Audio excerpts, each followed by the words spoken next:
आज बताइए थोड़ा क्या कारण रहा दिल्ली में आम आदमी पार्टी का हारना। माना ये जाता था कि आम आदमी पार्टी लगभग जीत की उस कगार पे थी, लेकिन नताइज आने के बाद किस तरह से आम आदमी पार्टी जो है वो नताइज में हार गई। देखिए, दिल्ली में हमने 2014 से पहले जब आप स्कूलों की हालत देखते, बिजली का निज़ाम आप देखते, पानी की हालत देखते या हेल्थ का निज़ाम देखते, जिन मुद्दों को लेकर अरविंद केजरीवाल जी जो सड़क से उठकर चुनाव जीतने के बाद सत्ता में आए थे, तो मकसद यही था कि दिल्ली के अंदर बदलाव लाया जाए, एजुकेशन, हेल्थ, बिजली या पानी को लेकर जो है इसमें सुधार लाया जाए। तो इन चीज़ों पे हमने पिछले 10 साल से काम किया। अब जबकि स्कूल भी बने, हॉस्पिटल भी बने, मोहल्ला क्लिनिक बने, बिजली का वादा किया था 24 घंटे देने का, फ्री बिजली देने का वादा किया था, और उसके अलावा पानी की भी बेहतरी की बात की थी। वो चीजें तो दिल्ली के लोगों को मयसर हो रही है, मिलना शुरू हुआ था। हमें उम्मीद थी कि लोग जो है इस पे जो है हमें मौका देंगे एक बार फिर आगे बढ़ने का। अब जो दिल्ली की और जो चीजें थी या विकास की ओर हमें बढ़ना था, जो वहाँ की जरूरियात थी, बाकी उन पे काम करना था। दिल्ली के लोगों का चुनाव था, हमारा नहीं था, आम आदमी पार्टी का नहीं था, अरविंद केजरीवाल जी का नहीं था, या भाजपा का चुनाव नहीं था। चुनाव लोगों का होता है, लोग चुनते हैं अपने लीडर्स को। अब किन मुद्दों पर चुनाव लड़ा जाता है, जीता जाता है, पहले 10 साल दिल्ली की जरूरत है वो चीजें थी, तो उन्होंने हमें मौका। लेकिन अब ये भी देखा जा रहा है और बताया भी जा रहा है, अपोजिशन साफ तौर पर ये कह रही है, जिस तरह से भाजपा ये कह रही है कि आम आदमी पार्टी का चुनाव निशान, आम आदमी पार्टी जिस तरह से दिल्ली से उरूज में आई थी और दिल्ली में ही अब लगभग खत्म होने के कगार पे आम आदमी पार्टी है। देखिए, ऐसा नहीं है, अपोजिशन स्ट्रांग है। दिल्ली के लोगों ने मैंडेट दिया है भाजपा को। अब देखते हैं भाजपा 5 साल क्या करती है। उन्होंने कहा है 2500 रुपया हम हर महिला को देंगे।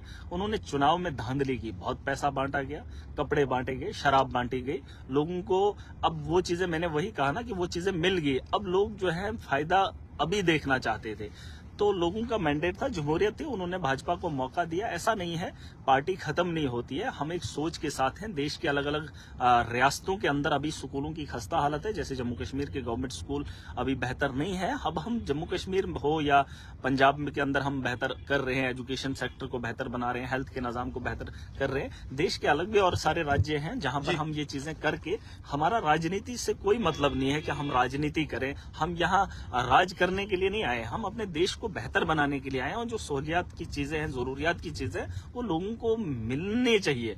अभी जम्मू कश्मीर के अंदर भी स्कूलों को लेकर हम कई सालों से कह रहे हैं, हॉस्पिटल्स के अंदर डॉक्टर्स की कमी है, यहाँ पर भी काम करना है। ऐसा नहीं है कि पार्टी खत्म होगी। हमारी एक आइडियोलॉजी लोगों के हित में है, लोगों को अच्छा लगेगा, लोग मैंडेट देंगे तो हम लोगों के हित में काम करेंगे। ऐसा नहीं है, पैसा बहुत बांटा गया, बहुत बारिश कर दी गई दिल्ली के अंदर, और जो हमारे वॉलंटियर्स थे उन्हें जेल के अंदर बंद कर दिया। भाजपा की एक साफ राजनीति है कि वो सत्ता में बैठने के लिए किसी भी हद तक किसी भी चीज का इस्तेमाल करेंगे। सरकारें तोड़ना आपने नहीं देखा, लोगों ने नुमाइंदे कौन चुने, अगर कांग्रेस के चुने तो खरीदने का काम भाजपा करती है। उनको सत्ता की हवस है, वो चाहते हैं कि हम इख्तिदार में बने रहें। उनका ये मकसद नहीं है कि हमने करना क्या है। अगर वो मकसद होता तो फिर ये सरकारें नहीं तोड़ते, वोट नहीं खरीदते, लोगों को बेवकूफ नहीं बनाते, धर्म की राजनीति नहीं करते। हमारा एजेंडा साफ है, हम कोई सियासतदान नहीं है या राजनीति करने नहीं आए हैं, बस हम इसे बेहतर देखना चाहते हैं। जो काम हार के पीछे कारण आखिर क्या रहा। उमर अब्दुल्ला साहब ने भी एक ट्वीट किया, उन्होंने अपने ट्वीट में कहा कि जब आप आपस में लड़ोगे तो यही हालात जो है वो देखने को मिली। इंडिया ब्लॉक कहीं ना कहीं खत्म हो चुकी है। क्या इंडिया ब्लॉक का नामो निशान फिर से है, या फिर इंडिया ब्लॉक की वजह से दिल्ली में आम आदमी पार्टी को हार देखने को मिली? कुछ चीजें रही हैं, कुछ कमियां रही हैं। हर इंसान परफेक्ट तो नहीं होता है। हाँ, ऐसा था कि साथ में मिलकर चुनाव लड़ा जाता तो बेहतर होता, लेकिन ये सब वही है, कब तब नहीं किया तो अब भी इस पे पछतावा करने की जरूरत नहीं है। ऐसा होना था, हो गया, भाजपा को इख्तिदार मिलना था, मिल गया, अच्छी बात है। अब उनको भी काम करना चाहिए। 2500 जैसे महिलाओं को वहां उन्होंने वादा किया हम देंगे, है ना। उन्होंने कहा हम बिजली भी कुछ हद तक 5, कभी कभार बोलते थे 5 गुना, फिर ये करेंगे वो करेंगे। अब देखेंगे दिल्ली के लोगों को वो चीजें मिलेंगी नहीं मिलेंगी। अगर दिल्ली को वो चीजें मिलेंगी भाजपा के इख्तिदार में, तो यकीनन 20 राज्यों के अंदर इनकी सरकार है, तो उन राज्यों के अंदर भी उन चीजों की जरूरत होनी चाहिए। और मोदी ने खुद कहा था हम स्कीमें बंद नहीं करेंगे। अगर वहां पर स्कीमें बंद नहीं होंगी, जो बाकी राज्यों के अंदर है वहां पर भी बंद नहीं होनी चाहिए। वहां के लोगों की भी जरूरत है। देखिए, कुछ चीजें लोगों को समझनी पड़ेंगी। अगर दिल्ली जैसी राजधानी के अंदर इन चीजों की जरूरत है, जहां एक महिला को 2500 रुपए की जरूरत है, भाजपा देने का वादा कर रही है, हमने तो 2100 बोल दिया, उन्होंने तो 2500 का वादा किया, इसलिए भी थोड़ा टर्नआउट ज्यादा रहा। है ना। तो ये चीजें अब भाजपा को करनी चाहिए, और अगर दिल्ली जैसी राजधानी के अंदर इन चीजों की जरूरत है तो यकीन जानिए देश के अलग अलग राज्यों के अंदर इन चीजों की भी जरूरत है, और अगर वहां पे भाजपा की सरकार है तो उन्हें काम करना चाहिए। महराज साहब, आपके ऊपर इल्जाम भी देखने को मिले और इन इल्जामों में साफ तौर पर यह बताया गया कि महराज मलिक ने एक शख्स को जो है वो ये कहा था कि आप प्रोग्राम करें, आपको मैं पैसा जो है वो दूंगा। ड्यूरिंग इलेक्शन की बात जो है वो हो रही थी। उस शख्स का नाम सजाद अहमद है। वो साफ तौर पर यह कह रहा था कि मुझसे पैसे जो है वो खर्चाए गए, लगभग 50 लोगों को मैंने खाना खिलाया। कुछ टैंकियों की बात जो है वो हो रही थी। उसके बाद बहुत ज्यादा सवाल जो है वो आप पे खड़े होने लगे कि महराज साहब ने अगर इस तरह किसी शख्स को आगे लगाया, पार्टी में रखकर उससे पैसा जो है वो लगवाया गया, तो उसके बाद महराज मलिक ने उस शख्स को जो है वो उसके पैसे लौटाए क्यों नहीं? देखिए, जहां तक मेरा ताल्लुक है, मैं डीडीसी बना 2020-21 में। कहरा की कॉन्स्टिट्यूंसी है और कहरा से बहुत सारे लोग मुझे देख रहे होंगे। उन्हें भी मालूम है कि हमने कमेटी नहीं बनाई, कोई तश्कील नहीं दी, और हमने कभी भी किसी को नहीं कहा कि आपने लोगों का ये मसला हल करना है। देखिए, जितना हमारे वजूद में होगा उस वजूद से ज्यादा हम कोशिश करते हैं, हम अपनी ताकत लगाते हैं। और जिस लड़के की बात है, मैं ये नहीं कह सकता हूँ कि उसने क्या किया, लेकिन इतना मैं जरूर कहूंगा कि उससे मैं काम लोगों के नहीं करवाना चाहता।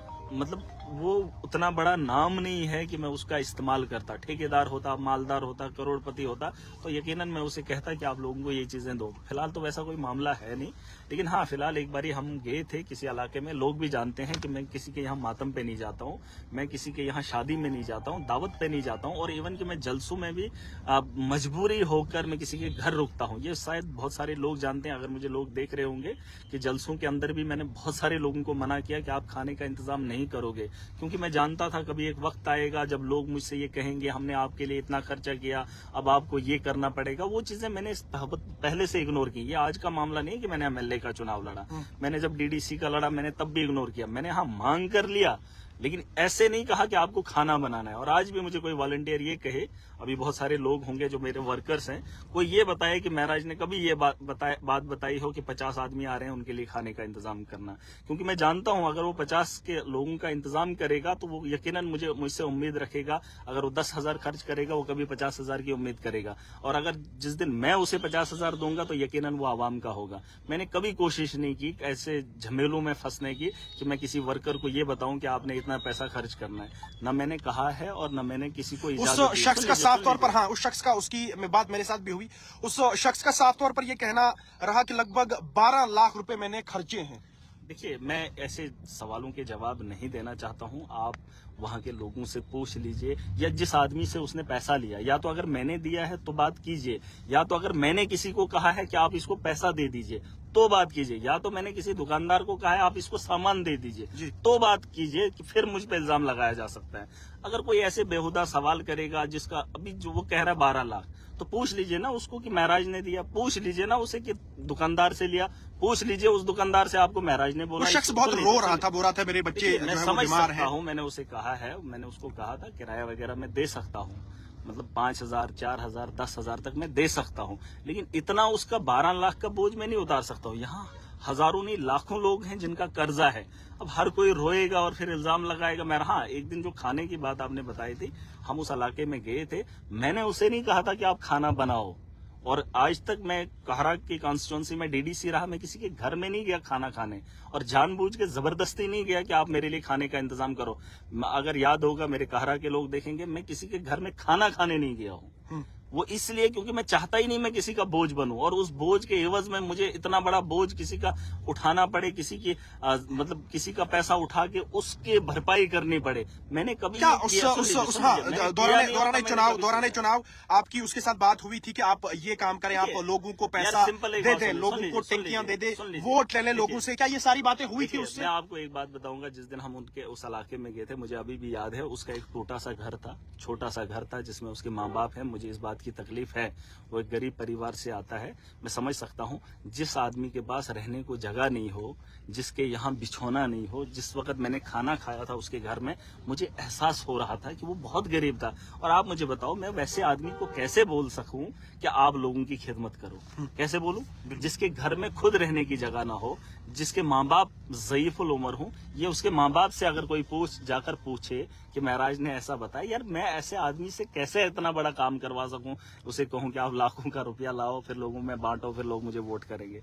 ऐसा नहीं है, ये बातें होती हैं, लोग बनाते हैं। देखिए, सबूत होने चाहिए, एविडेंस होने चाहिए। एविडेंस लाने के बाद लोग मुझ से सवाल कर सकते हैं, वरना कोई ये बेहुदा बातें करेंगे, फिर ऐसा वैसा बहुत सारी बातें हो सकती हैं, लेकिन हर बात का जवाब महराज देना जरूरी नहीं समझता। फिर भी अगर लोगों के पास शिकायत रहती है, देखिए सिंपल, एक उसने अपना एड्रेस बता दिया है, जैसे आप मीडिया से हो, आपने एड्रेस उससे ले लिया। किसी एक आदमी दुकानदार से भी तो, जिससे पैसा लिया है, उसको तो पूछ सकते हो आप, क्या महराज मलिक ने आपको फोन किया? अभी आप किसी के पास चले जाओगे, महराज के साथ बैठे हुए, आप बोलोगे उसने मुझे महराज ने भेजा, कम से कम वो अगला भी आपको बोलेगा ना, पहले मेरी बात कराओ महराज से, क्या उसने आपको भेजा है कि नहीं भेजा है।